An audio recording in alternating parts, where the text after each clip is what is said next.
들을 양육하는 궁극적인 목적은 모든 신자로 하여금 예수 그리스도의 제자로 만들기 위함입니다. 한마디로 그것 때문에 여러분들을 교회에서 말씀으로 양육하는 것입니다.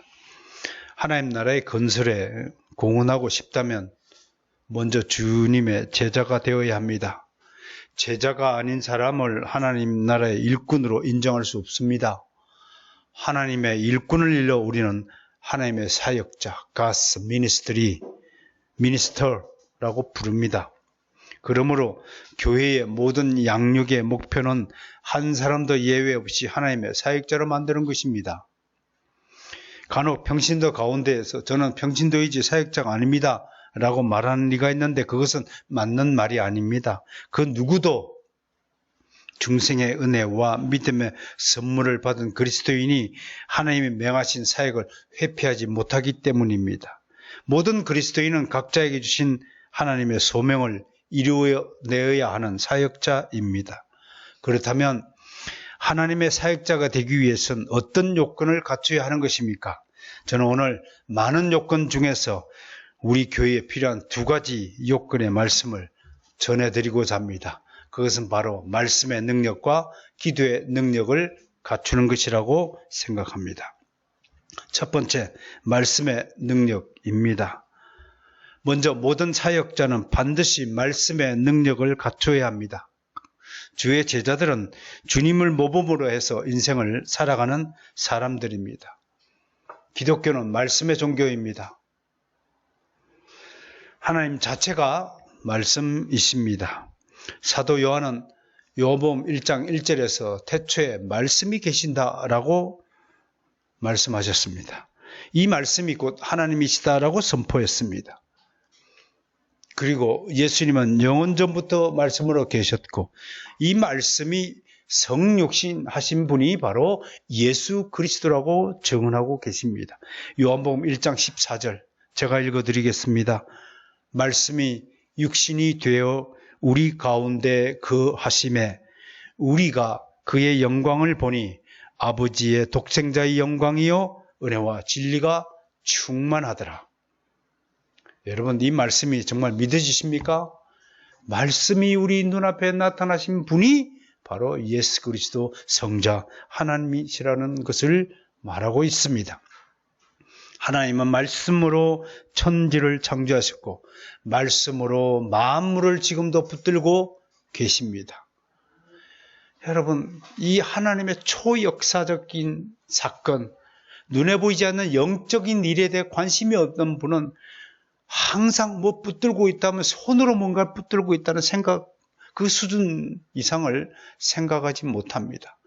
그러나 우리 하나님은 인류의 역사, 인간의 차원을 초월하여 계시는 우리 하나님은 만물을 말씀으로 붙들어 계십니다. 태양아 멈추어라. 그러면 태양이 멈추는 겁니다. 지구야 자전하랴 라고 말씀 명령하여서 지구가 자전하는 것입니다. 여러분 가만히 있는 팽이를 어떻게 돌립니까? 우리는 힘을 다해서 채찍을 쳐야 팽이가 돌아갑니다. 하나님은 팽이를 어떻게 돌리실까요? 팽이야 돌아라 그럼 도는 겁니다. 그게 하나님과 우리의 차이인 것입니다. 태양이 중천에 떠 있고 달이 중천에 떠 있고 별들이 이 은하계에 창찬히 박혀 있는 것들을 누가 저렇게 심어놨습니까? 우주 하늘에. 예? 여러분들이 혹시 별을 거기다 갖다 심어놨은 적이 있습니까? 예? 여러분들이 달을 저렇게 만들어 주셨습니까? 아닙니다. 하나님께서 말씀으로 모든 것을 지으시고 말씀으로 지금도 지구를 붙들어 계시는 겁니다. 신기하게 그것도 지구를 삐딱하게 23.5도로 삐딱하게 기울이지도록 하는 지구가 있도록 만들어 주셨습니다. 그래서 봄, 여름, 가을, 겨울이 생기는 것입니다. 또 중력과 인력을 사용해서 지구가 이탈되지 않도록 궤도를 이탈되지 않도록 도는 겁니다. 여러분 우주를 여행하는 인공위성을 탄 많은 사람들이 어떻게 인공위성이 이 정해진 궤도를 이탈하지 않고 돌 수 있는가? 여러분, 누군가가 이탈되지 않도록 그렇게 정했기 때문에 그 궤도를 따라서 도는 것입니다. 하나님께서 지금도 말씀으로 만물을 붙들어 계신다는 사실을 믿으시기를 바랍니다. 히브리서 1장 3절 말씀입니다. 이는 하나님 영광의 광채시요 그 본체 형상이라 그의 능력의 말씀으로 만물을 붙드시며 죄를 정결하게 하는 일을 하시고 높은 곳에 계신 지극히 크신 이의 우편에 앉아 계시느니라.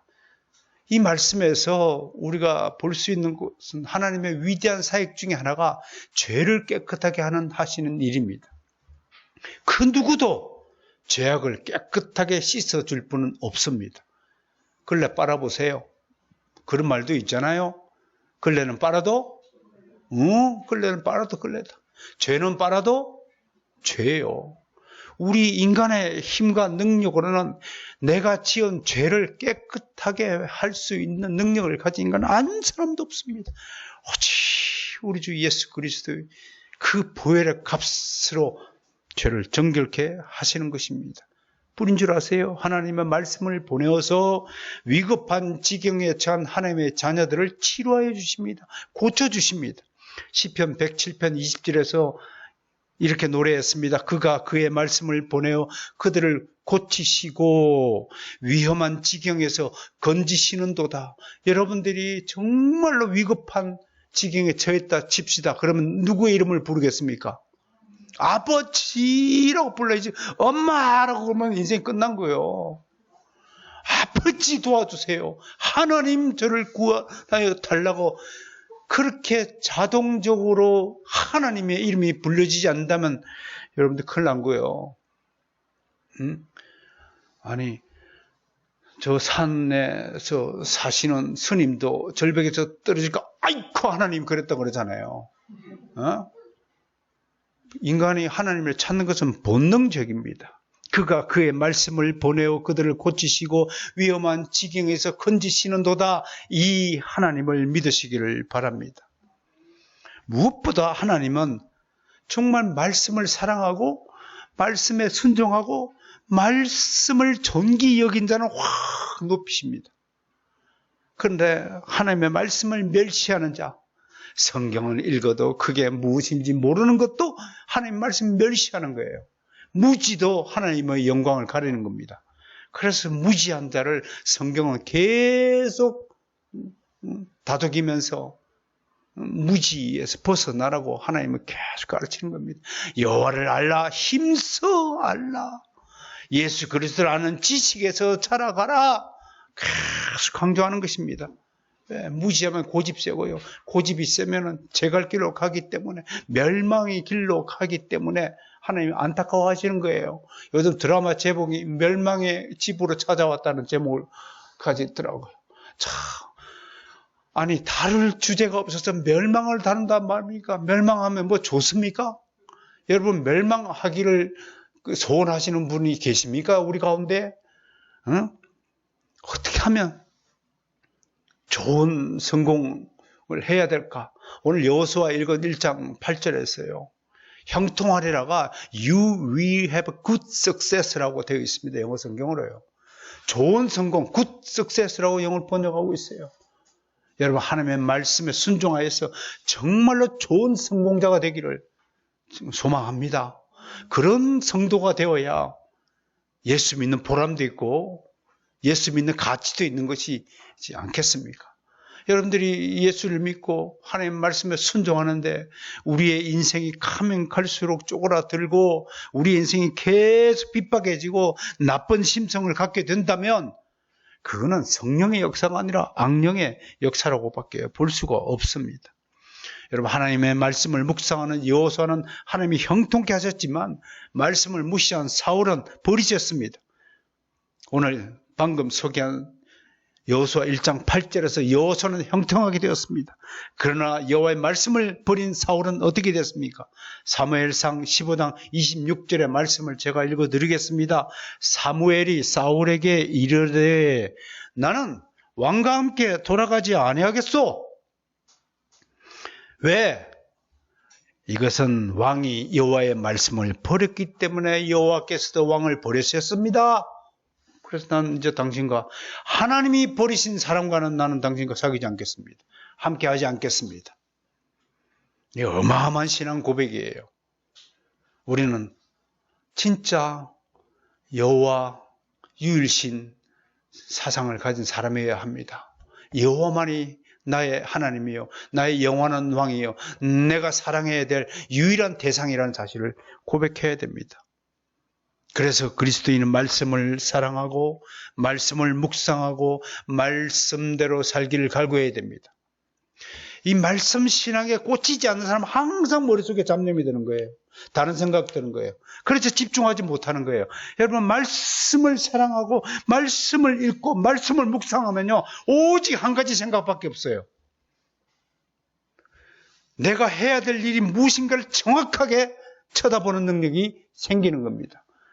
여러분들이 십자가를 바라보면 뭐가 보입니까? 십자가 보면 예수 그리스도께서 얼마나 나를 사랑한다는 사실을, 그 사랑의 고백이 보여야 됩니다. 들려야 됩니다. 그런데 이 말씀이 없는 사람은 항상 딴 생각이 드는 겁니다. 잡생각이 드는 겁니다. 새끼를 빠지는 겁니다. 이리 했다 저리 했다, 이렇게 갔다가 저리로 갔다가 이거 했다가 저거 했다가 아무런 열매가 없는 겁니다. 왜? 말씀이 내 영혼 속에 자리 잡지 못했기 때문에 그런 현상이 벌어지는 겁니다. 학원에서 아이들 이렇게 쳐다보면 참 신기해요. 정말 성적이 우수한 학생들의 특징은요, 장소, 환경, 시간 따지지 않아요. 그저 꾸준히 묵묵히 하는 거예요. 오직 한 가지만 하는 거예요. 무슨 스터디 카페를 가가지고 폼 잡고 스타벅스를 가고 음악을 들으면서 공부하지 않아요. 그냥 앉아서 공부하는 거예요. 그냥 자기 방에 앉아서 공부하는 거예요. 책을 읽는 거예요. 폼 잡지 않아요. 다른 거 추구하지 않아요. 정말 신기해요. 제 시간에 와서 꾸준히 공부하고 왔다 갔다. 여러분, 우리 주일 예배 지난주하고 달라진 거 있어요? 예? 꼭 같은 걸 반복하는 거예요. 이게 하나님의 능력을 가진 사람의 특징이에요. 꼭 같은 것을 반복함에도 꼭 같은 감동을 느끼는 게 아니라 매주 새로운 하나님의 은혜를 받는 거예요. 이게 신비하지 않습니까, 여러분? 오늘도 그런 신비한 양약을 잘 먹고 돌아가시길 바랍니다. 하나님의 말씀이 사람이 받는 축복이 이런 겁니다. 여호수아는 가나안 땅을 정복할 때 무슨 무기가 있었습니까? 한마디로 가나안 7족들은 신식 무기로 다 무장하였습니다. 철제 무기로. 근데 여호수아와 이스라엘 백성에게는 한 개의 무기가 없습니다. 무슨 무기가 있어요? 너는 오직 강하고 담대하라. 너는 내 말씀에 순종하라. 그 말씀만 듣고 가나안 땅을 정복하러 갔습니다. 전쟁은 여호와께 속한 것인즉, 전쟁을 해보면서 여호수아는 정말 하나님께서 이 전쟁을 하고 계신다는 사실을 절실히 느끼고 믿었던 것입니다. 말씀을 사랑하고 묵상함으로써 담력을 얻고 인도하심을 받았으며 하나님의 지혜를 얻었습니다. 그리고 말씀을 묵상하는 가운데 하나님의 음성을 듣고 하나님과 긴밀한 교제를 나누었습니다. 그러므로 모든 그리스도인은 말씀의 사역자가 되어야 합니다. 여러분들이 신앙생활하면서 성경을 주야로 읽고 묵상하고 연구하고 손으로 쓰고 기도하지 않는다면 여러분들은 잡생각에 빠진 잡신의 추종자가 되는 것입니다. 하나님의 사역자가 되어야 되지 않는다면 여러분 실패한 인생이 될 수밖에 없습니다. 잡생각에, 잡사상에, 온갖 세상의 거리에 미혹당한 추종자가 된다면 여러분들의 끝은 정말로 그 드라마 제목처럼 멸망이 당신 인생에 찾아올 것입니다. 이 말씀을 유념하시기를 바랍니다. 틈나는 대로 말씀을 읽고 묵상하십시오. 무엇보다 말씀을 묵상하는 일이 얼마나 중요한가를 생각해야 됩니다. 한 사람의 그리스도인이 성숙하냐 못하냐는 말씀을 얼마만큼 묵상하느냐에 달려 있습니다. 저는 여러분 앞에 자신 있게 소개합니다. 하나님의 말씀을 읽고 묵상하고 사랑한 사람 치고 실패한 사람이 있으면 한번 증거를 대보십시오. 이 지구상에 존재했던 모든 하나님의 말씀을 사랑하는 사람은 다 성공적인 인생을 살다가 갔습니다. 누가 지옥에 갈까요? 하나님의 말씀을 사랑하지 않는 사람은 다 지옥 가게 되어 있습니다. 나는 여러분들이 지옥 가는 것을 원치 않습니다. 난 천국 가서도 여러분들을 다시 만나기를 소망합니다. 그러니 이곳에서 하나님의 생명의 소리를 듣고 하나님의 사랑을 느끼며 살아가는 여러분이 되시기를 정말로 소원합니다. 점심시간에 잠시 틈을 내어서라도 성경을 읽으시기 바랍니다. 여러분 집안 곳곳에 화장실이든 잠시 앉아있는 거실이든 어디든 간에 옆에 성경이 놓여 있기를 원합니다. 반틸 선생님이 제가 아는 어떤 교수님 집에 여름 휴가를 보내는 때가 있었다고 합니다. 가면서 내가 너에게 충고할 것이 있다. 왜 화장실과 테라스에는 성경이 놓여 있지 않느냐? 성경 한 권만 있으면 되지 않아요? 라는 생각을 버리시길 바랍니다. 성경 종류별로 다 갖추는 그리스도인이 되시길 바랍니다. 돈 아까워서 성경을 못 산다 하면은 돈 아까워서 옷도 사지 마세요. 돈 아까워서 삼겹살도 먹지 마세요. 네? 어찌 돈 아까워서 그걸 사서 먹습니까? 책값은 그렇게 아까우면서 어쩜 그렇게 옷들은 그렇게 잘 사 입어요? 어쩜 그렇게 외식은 잘합니까? 우리가 얼마나 쓸데없는 일에 시간 낭비를 하고 에너지 낭비를 하고 돈을 낭비하는가 좀 생각해 보아야 합니다. 하나님은 말씀을 사랑하고 말씀을 기억하고 살라고 수없이 반복했습니다. 신명기 한번 펴보세요. 신명기 말씀에서 얼마나 하나님이 우리가 이 하나님의 명령과 법도를 지키라고 하고 계시는지를 오늘 좀 살펴보겠습니다. 4장부터 보겠습니다. 4장 1절입니다. 시작. 이스라엘아, 이제 내가 너에게 가르치는 규례와 법도를 듣고 중요한 규례와 법도, 내가 거기까지 읽겠습니다. 규례와 법도 밑줄 그으세요. 이게 하나님 말씀의 두 요소입니다.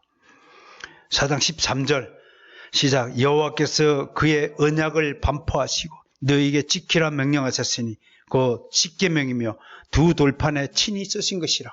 그 구절만 보십시오. 언약 밑줄 그으세요. 언약. 하나님의 말씀은 약속의 말씀이니까 언약이라고 말씀했습니다. 이 언약을 지키는 것이 십계명입니다. 우리 교회가 매주 예배 시간에 십계명을 고백하는 것은 하나님의 대표적인 언약의 말씀을 지키겠다고 순종하겠다고 고백하는 의식이라는 사실을 잊지 마시기를 바랍니다. 그러므로 십계명 교독할 때 정말 경건한 말씀, 또박또박 한자도 틀리지 않고 고백할 수 있기를 원합니다. 6장으로 가봅니다. 6장 6절과 7절 한번 보세요. 이번에는 우리 하일이가 큰 소리로 한번 읽어보겠습니다. 대표적으로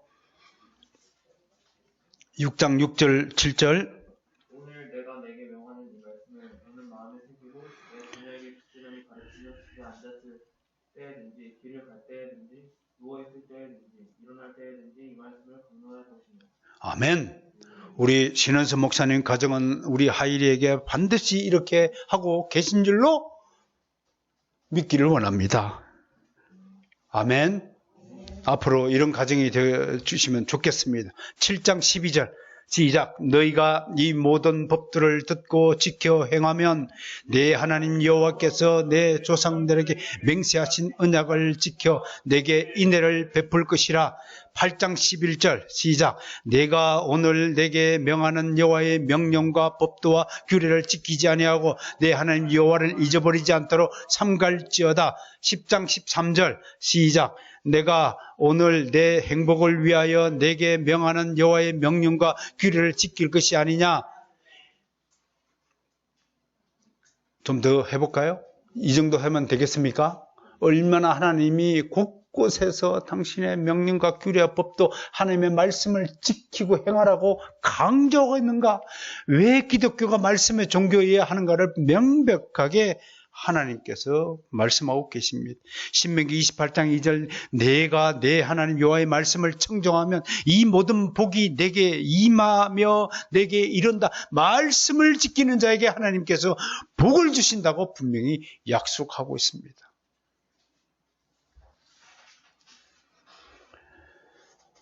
성경 필사로 수고하시는 여러분을 축복합니다. 반드시 그 필사 행위, 그 노력, 그 수고에 하나님께서 복을 줄 줄 믿습니다. 하나님이 약속하셨기 때문에 저는 이런 복이 여러분 인생에게 반드시 주어질 거라고 믿는 것입니다. 반대로 하나님은 말씀을 경홀히 여기는 자를 저주하셨습니다. 신명기 27장 26절 말씀입니다. 27장 26절 함께 읽어보겠습니다. 시다. 이 율법의 말씀을 실행하지 않은 자 저주를 받을 것이야 할 것이요 모든 백성은 아멘 할지라. 우리도 아멘 합시다. 아멘. 정말 말씀을 실행하지 않은 자, 말씀을 알기만 알고 머릿속에 지식만 가지고 그대로 말씀 따라 살지 않는 사람은 또 저주를 받을 것이라고 한 발 더 나아가서 우리에게 요구하고 있습니다. 하나님의 말씀이십니다. 믿습니까? 그러므로 인간이 말씀을 제작한 것이 아니에요. 사람이 성경의 계시로 기록된 말씀을 제작한 적이 없습니다. 자유주의 신학자들은 그것이 인간의 상상물에 의한 고안물이다 그렇게 공격하고 있지만 단 한 번도 성경은 그렇게 말하지 않습니다. 사람이 하나님의 말씀을 만들었다고 하지 않아요. 창세기 1장을 보세요. 하나님이 당신의 말씀으로 천지를 창조하셨다고 분명히 선포해요. 창세기 12장 보세요. 하나님이 아브라함에게 약속의 말씀으로 아브라함을 우르 땅에서 불러내셨다고 기록하고 있어요. 출애굽기 20장을 보세요. 하나님이 당신의 백성에게 율법을 주시고 이스라엘 민족이 하나님의 율법을 전수받음으로써 하나님의 백성이 되었다라고 하나님의 말씀을 받음으로써 하나님의 백성이 되었다고 기록하고 있어요. 에스겔 37장을 보세요. 하나님이 에스겔에게 하나님의 말씀으로 거대한 생명의 부활이 일어날 것이라는 환상을 보여주십니다. 에스겔이 말씀에 순종했을 때 어떤 일이 일어났습니까? 에스겔은 하나님이 명령하신 대로 따라서 이렇게 명령합니다. 누구에게? 생기들어요.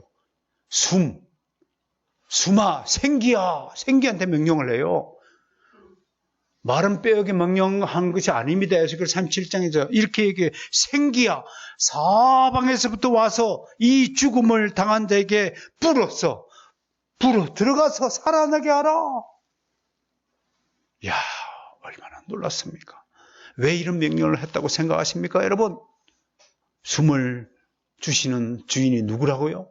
하나님이심을 선포하는 겁니다. 하나님이 이 모든 생명의 주권자이심을 에스겔 선지자가 대언하는 겁니다. 생기야, 저 죽은 자에게 들어가서 저 죽은 자를 살아나게 하라라고 생기에게 명령한 걸 보십시오.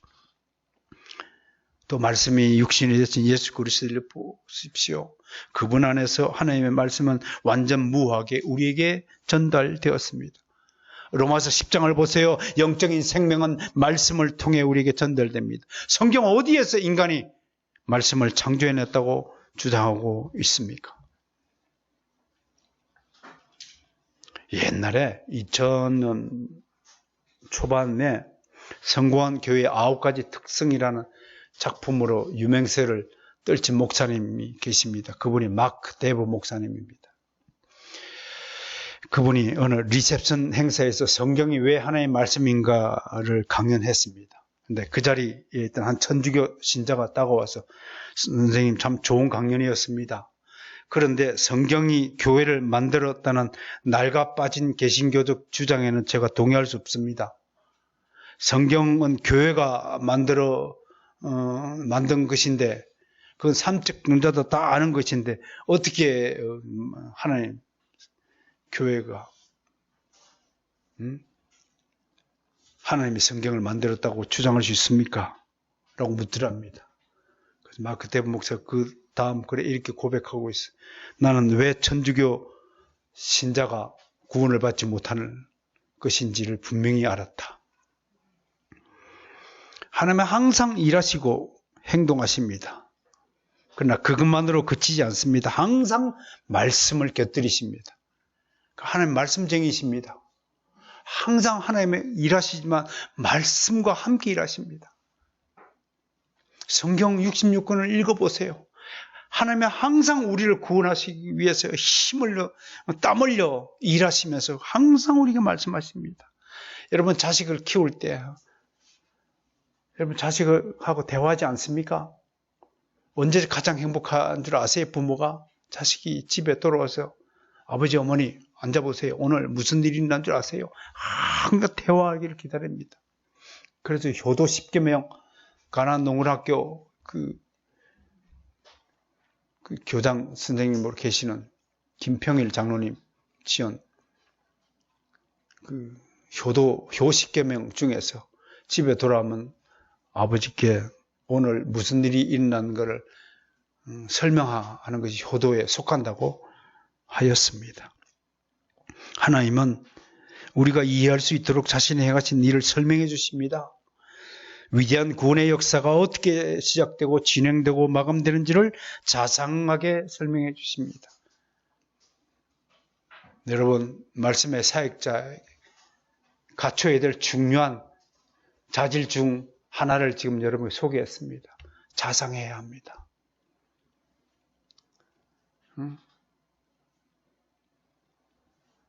여보, 오늘 식사했어요? 그러면 오늘 마침 좋아하는 분들과 저녁 식사를 했네? 당신은 어떻게 했어?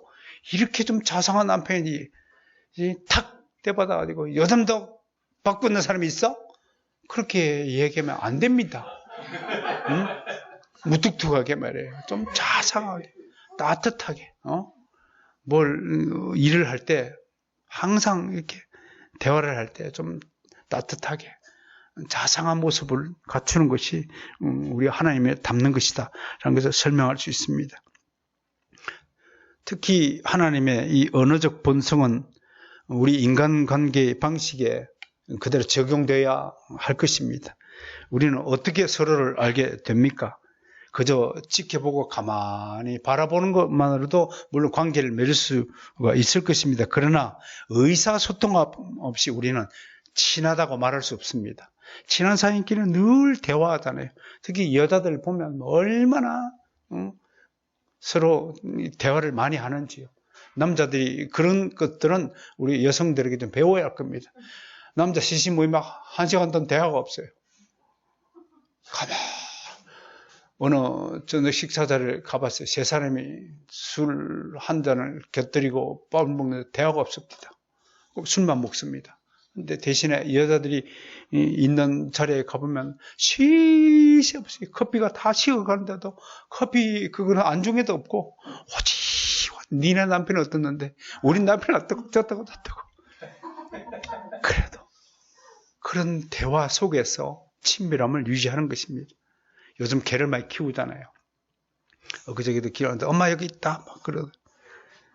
근데 여러분 아무리 개와 친하다고 해도 개하고 대화를 나눕니까? 정신병자입니다. 대화 나누면. 저희가 대화한다고 착각하는 거죠. 개하고 정말로 친밀한 인격적 관계를 맺을 수 있습니까? 그 개는 당신에게 말도 거리지 못하고 의사소통도 못하는데 당신이 개와 소통하고 사랑의 관계를 맺는다고 착각할 뿐입니다. 당신이 개를 향해서 엄마 여기 있다 팽날 쳐보세요. 개는 당신을 진짜 엄마라고 한 번도 여기지 않아요. 당신만이 그렇게 여길 뿐입니다. 아무리 당신이 개를 사랑한다 해도 개는 당신 생일조차 기억 못합니다. 당신이 우울하든지 슬프든지 아무 관계가 없습니다. 개하고.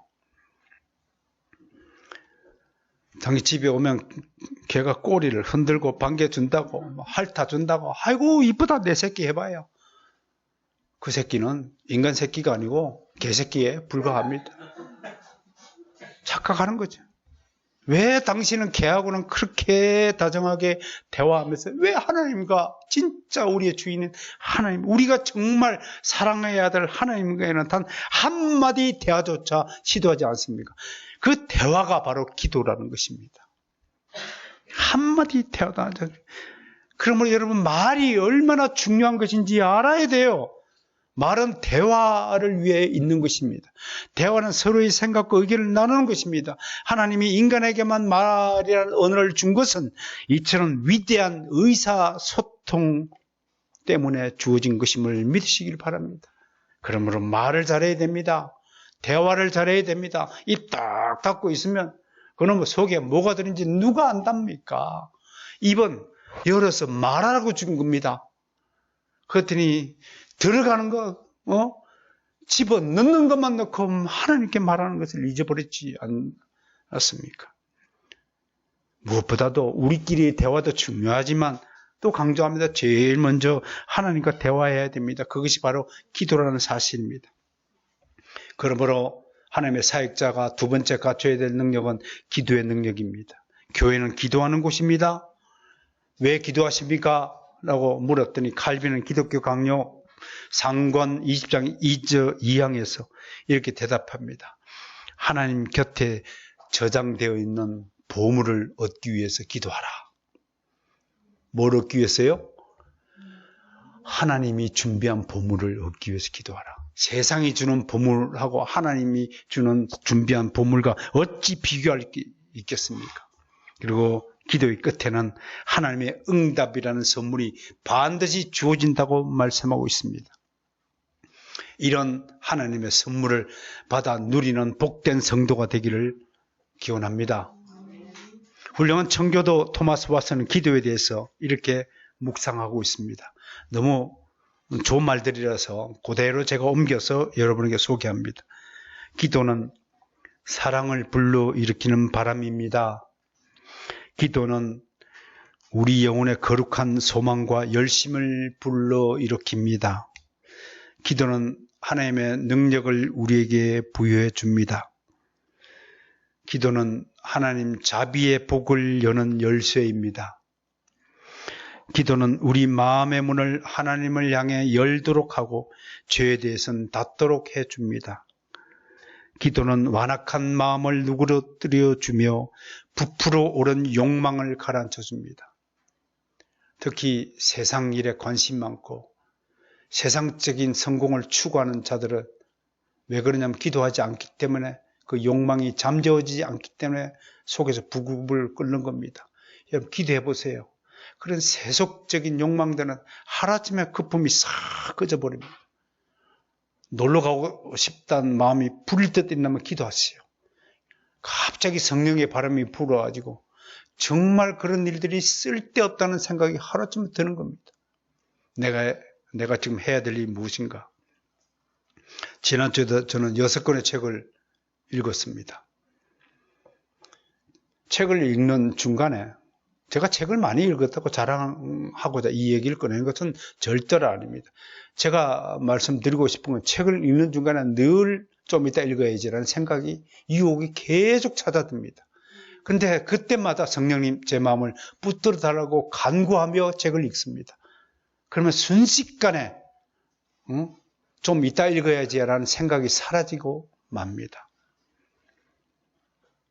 사랑하는 성도 여러분, 기도하십시오. 그래 속에 있는 욕망이 잠재워집니다.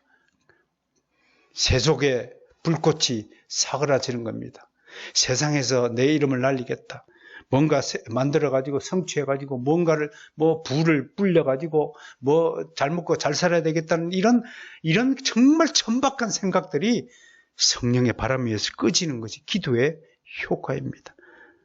그것을 지금 토마스 왓슨이 말씀해 줍니다. 또 이렇게 얘기합니다. 기도는 원수들에게 쏠 총이다. 기도는 병든 영혼을 고쳐주는 양약입니다. 그리고 기도하는 부모 밑에 자란 자녀는 모든 자녀는 거룩하게 된다고 증언합니다. 자녀가 삐딱하게 나오고 불량하게 나오고 자녀가 잘못된 길을 걷는 것은 부모가 기도하지 않기 때문이라고 토마스 왓슨은 분명히 선언합니다. 부모의 책임을 다시 한번 강조합니다. 기도하십시오. 기도하면 하나님께서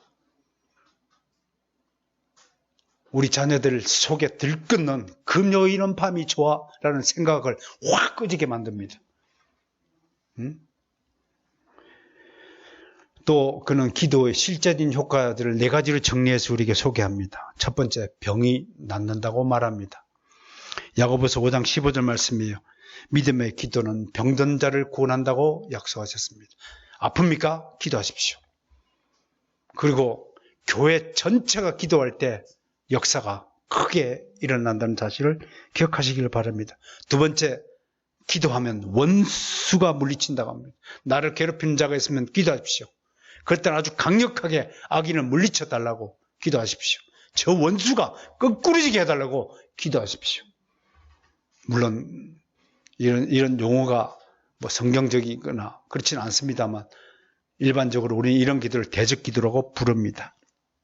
하나님은 히스기야 왕의 기도를 들으시고 아수르 군사 18만 5천 명을 물리쳐 주셨습니다. 세 번째, 기도하면 감옥에서 나오게 됩니다. 베드로가 옥에 갇혔잖아요. 그때 온 교회가, 성경을 보니까요, 사도행전 12장에 보니까 온 교회가 간절히 빌었다고 합니다. 그러니까 갑자기 베드로를 구속하고 있던 쇠사슬이 벗겨지고 옥문이 열리면서 베드로가 구출되게 되었습니다. 이게 무엇을 의미합니까? 여러분들이 지금 어떤 곳에 거하는가? 예수 믿지 않는 사람은 불신 감옥 속에서 지금 살고 있습니다. 여러분 기도하십시오. 불신한 남편이 그 불신 감옥에서 구출되게 되는 역사가 좀 있습니다. 얼마나 당신이 뜨겁게 간절히 기도하냐에 따라서 그 역사가 나타날 것입니다. 네 번째로, 기도하면 죄사함을 받는다고 합니다. 욥기에 보니까 욥이 하나님 앞에 죄를 지은 친구들을 위해서 중보의 기도를 드리자 하나님이 욥의 중보의 기도를 드리시고 그의 친구들이 죄를 사해 주셨다는 기록이 있습니다. 여러분 중보기도 하십시오. 여러분 예수를 믿지 않는 사람들을 한마디로 얘기하면 그 생각의 수준이 굉장히 저속합니다. 왜? 육신적인 목표를 두고 살기 때문에 그렇습니다. 인간은 육신적인 존재이긴 하지만 육신적인 존재만은 절대로 아닙니다. 인간은 영적인 존재입니다. 그래서 영적인 진리에 관심이 있는 겁니다. 본능적으로요. 영생이 무엇인가에 대해 관심이 있는 겁니다. 육에 속한 사람은 내가 어디서 나와서 지금 어디에 서 있고 어디로 가는지 관심 없습니다. 오직 잘 먹고 잘 사는 일만 육적인 사람 특징입니다. 누가 잘 됐다 하더라요. 누가 주식 사고 돈 많이 벌었다 하더라요. 누가 아파트 샀는데 얼마나 남겼다 하더라. 이것이 육에 속한 사람들의 그 수준입니다. 이것이 저속하고 천박한 저들의 수준입니다. 저들은 영생이 무엇인지 모릅니다. 지금 오늘날 현대의 그리스도인의 수준이 어떻습니까? 예수님 당시에 사마리아를 여행하는데 한 청년이 다가와서 주여 내가 어떻게 영생을 얻으리까 질문했습니다. 2000년 전에 우리보다 훨씬 못 살았던 그 시대의 사람이 영생을 관심을 두었습니다. 오늘날 서울 사람 치고 영생에 관한 질문을 던지는 자가 있습니까? 야, 넌 주식 어디다 투자했니? 넌 어떻게 해서 돈을 그렇게 많이 벌었니? 야, 차는 어떻게 이렇게 좋은 차를 끌고 다니니? 응? 그것만이 관심이 있지. 정말 영적인 문제에 관심을 하나도 없잖아요. 왜? 기도하지 않으면 이런 문제가 떠오르지 않는 것입니다. 무엇보다도 그리스도인은 기도를 통해서 자신을 되돌아보는 기회를 가집니다. 자기를 기억하고 싶습니까? 내가 바뀌어지고 싶습니까? 내가 정말로 내일부터 오늘부터 이 말씀을 듣고 새로운 사람이 되어야 되겠다고 결심하고 그것을 실행하고 싶습니까? 기도하십시오. 마음만 먹고 진짜 실천하지 못하는 가장 궁극적인 원인이 뭐냐면 기도하지 않기 때문에 그렇습니다. 기도가 뒷받침이 돼야 그게 진짜로 실천하게 되는 겁니다. 백날 속으로는 책을 써야 되겠다. 백날 속으로는 이걸 끝까지 마스터해야 되겠다. 생각만 하지만 그것이 진짜로 열매를 맺지 못하는 가장 근본적인 원인은 그가 기도하지 않았기 때문에 그렇습니다. 여러분 기도해야 책을 한 권 쓸 수 있습니다. 여러분 기도해야 그 사람의 철학이 생기는 겁니다. 여러분들이 바로선교회에 몸만 담았다고 좋은 그리스도인이 아니라 여러분들 실제로 토요일날 가정 모여서 예배하고 실제로 여러분들이 교회 바깥에서 정말 얼마나 하나님의 말씀을 사랑하고 기도를 실천하는 사람인가에 달려있다는 사실을 다시 한번 강조합니다. 기도는 또한 하나님과 교제이고요. 무엇보다도 기도해야 하는 일은 여러분 개인의 성숙한 인격을 위해서입니다. 간혹 이상한 기도를 하면서 자신에게 주어진 은사를 남용하는 가짜 그리스도인들을 목격합니다. 그들은 도무지 알지도 못하는 이상한 기도를 하면서 자신의 실력을 뽐내지만 그의 인격은 하나도 성장하지 못한 것을 보게 됩니다. 실제로 막 방언 기도하는 사람이 누가 옆에 툭 치고 건너가니까 욕지거리를 이씨 하는 걸 내가 봤습니다. 이야, 나 너무 놀랐습니다. 기도원에 갔더니요, 막 기도하더니 옆에 치고 갔다고. 치고 갔다, 에이씨.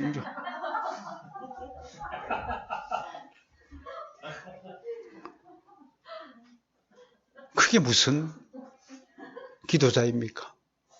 기도하는 사람이 참된 인격을 소유하지 못한다면 그는 가짜 기도한 것입니다. 기도하면 할수록 겸손해지고, 기도하면 할수록 자상해지고, 기도하면 할수록 정말 감사가 흘러넘치고 평안이 얼굴에 나타나고 정말 예전과 꼭 같은 경제적 수입밖에 없으면서도 완전히 다른 인생을 살게 되었다는 것입니다. 그런 성숙한 인격자가 되기를 주 이름 소망합니다. 성숙했다는 것이 무슨 뜻인가요? 무르익었다라는 뜻입니다. 그래서 좀 사람을 보면 야, 저분은 진짜 말은 안 해도 그냥 있기만 해도 야, 뭔가 좀 이렇게 뭔가 나타나는구나. 이리 되지. 탁 보자마자 좀 가볍다. 그런 느낌을 주면 안 된다 이겁니다. 그 왜 가벼워 보이느냐? 기도하지 않기 때문에. 말씀과 기도를 무장하지 않으면 가벼워 보이는 겁니다. 좀 천박하다. 내가 자주 얘기하잖아요. 암이 걸렸는데 아무리 얼굴에 화장을 찍어발래 암 환자는 딱 드러나게 돼 있어요. 자기 속에 담겨있는 수준은요, 아무리 감추고 위장하고 변장해도 자기 수준을 속일 수 없는 것이 인간입니다. 여러분, 이 말씀 명심하세요. 말씀과 기도로 무장하고 그걸 실천하는 사람은요, 다 모르게 몰라도 하나님도 알고 다른 사람들도 다 압니다. 견눈질합니다. 뭐 좀 나하고는 좀 다른 것 같다야. 말도요. 말 한마디 하는 것도 얼마나 은혜로운지요. 이번에 제가 그 탤런트 차태현 씨 부모가 하는 농어촌 선교회 300회 원래해 기념식에 가서 축사하고 왔어요. 근데 축사 그 기념식에 여러분 아시죠? 그 최수민 씨, 차태현 씨 엄마가 유명한 성우라는 거. 그 옛날에 뭐 달려라 달려라 하니 목소리가 얼마나 예쁜지 성경 말씀을 성경 본문을 그분이 읽었어요. 정말 사람에게 애간장이 녹아내려요. 어쩜 인간에게 주신 목소리가 그렇게 아름다울 수 있어요. 꽃같이 성경이 있는데 우리는 읽어도 감동이 없는데 그분이 예수께서 말씀하셔야 하는데 간장이 녹았는데 얼마나 아름다운지요. 응? 여러분, 우리 그리스도인이 정말 세상 가운데 세상 사람들이 그리스도인을 보면 정말 아름답다. 정말 멋지다. 저분들은 저렇게 실력이 좋으면서도 조금 더 자기 자신을 뽐내지 않는구나. 저분들은 정말 자기가 이렇게 훌륭한 일을 했음에도 자랑하지 않는구나. 25년 동안 한 달에 한 번씩 모여서 원래 기도회를 하는 거지 300회를 맞이했다고. 그러면 25 곱하기 12는 얼마예요? 한 번도 빠졌다 안 빠졌다? 한 번도 빠지지 않은 거 그걸 내가 기적이라고 그랬어요. 우리 같으면 빠질 수도 있잖아요. 근데 한 번도 빠지지 않아요. 그러니까 뭐예요? 기독교인과 성실은요, 뗄래야 뗄 수 있는 동반자예요, 여러분. 기독교인이 불성실하다? 처음에 애초에 계획했던 것을 끝까지 어떻든 되든 안 되든 끝까지 가는 겁니다. 끝까지. 우리 신은선 목사가 나를 뭐라고 전화기에다가 입력을 시키면 끝다 형님이라고 해놨어요. 나보고 끝까지 간다고. 여러분, 그건 대단한 일이 아닙니다. 당연한 일입니다. 무엇이든지 끝까지 가는 겁니다. 두 손 걸러 끝까지 가는 겁니다. 그런 결심들이 여러분 있기를 바랍니다. 무엇보다도요, 정말 성숙한 사람은 진실하고 바로 아름답습니다. 그런 그리스도인이 되시기를 축원합니다. 정말 말씀과 기도의 능력을 갖춘 그런 분들이 우리 한국교회 안에 정말 많았으면 좋겠습니다. 오늘 말씀 맺어지하겠습니다. 모든 그리스도인은 하나님의 사역자입니다. 이 사역자를 만들기 위해서 교회에서 반드시 양육을 해야 한다는 것입니다. 교회는 모든 그리스도인을 주님의 제자이자 사역자로 만들어야 할 책임을 집니다. 우리 모두 하나님의 사역자는 사실 잊지 말아야 합니다. 하나님의 사역자의 특징은 손과 발을 잠시도 그냥 놀려두지 않습니다. 특히 육체적인 일을 하기를 즐겨하십시오. 몸 쓰는 일을 즐겨하시길 바랍니다. 이게요, 정신 건강에도 상당히 좋은 영향을 끼친답니다. 몸을 움직이십시오. 남이 주일 아침마다 임수영 성도께서 한 보따리 들고 오면 쫓아 내려가서 받아오세요. 누구라고 할 것도 없이. 박정희 성도님이 오늘도 뭘 양손에 들고 옵니다. 그러면 그 소리가 들리면 제가 저 계단 밑에까지 가서 받아왔습니다. 그게 자동 반사가 되어야 됩니다. 여러분. 제가 지금 제 행위를 드러내고자 하는 것도 아닙니다. 여러분, 그리스도인은요, 자동 반사적으로 몸 쓰는 걸 즐겨야 됩니다. 힘 쓰는 걸 즐겨야 됩니다. 땀 흘리는 걸 즐겨야 됩니다. 물건을 옮기는 것을 자처해야 됩니다. 그런 것들이 부지런함과 성실함으로 연결된다고 하는 것입니다. 이것이 사역자입니다. 말씀을 사랑하고 기도의 능력을 가진 사람은 몸을 부지런히 움직이는 것을 절대로 게을리하지 않습니다. 주일날 예배 끝나고 집에 가면 퍼지지 마십시오. 뭐라도 운동복을 갈아입고 산으로 가서 들로 가서 예수는 나의 구주다! 북한산 정상 갖고 한번 외치고 오십시오. 좀 그런 멋진 인생을 좀 살아야 됩니다. 가서 퍼지 마시길 바랍니다. 우리 영원한 스승 예수 그리스도의 가르침을 오늘 맺어지합니다. 오늘 소개한 두 구절입니다. 사도 바울의 권면입니다. 골로새서 2장 6절과 7절, 빌립보서 2장 10절과 11절. 저는 우리 바로선 교회 성도들이 이 정도 수준만 가지면 얼마나 좋겠습니까? 그러므로 너희가 그리스도 예수를 주로 받았으니 그 안에서 행하되, 따랐습니다. 예수 안에서 행합시다. 그 안에 뿌리를 내립시다. 뿌리를 내려야 세움을 입습니다. 세움을 받읍시다. 교훈을 받은 대로 삽시다. 믿음에 굳게 섭시다. 감사함을 넘치게 합시다. 지극히 선한 것을 분별합시다. 진실합시다. 허물 없이 삽시다. 의의 열매가 됩시다. 하나님의 영광과 찬송이 되기를 소망합니다. 이번 주간에 이런 멋진 신앙 생활이 되기를 소망하고 축원합니다.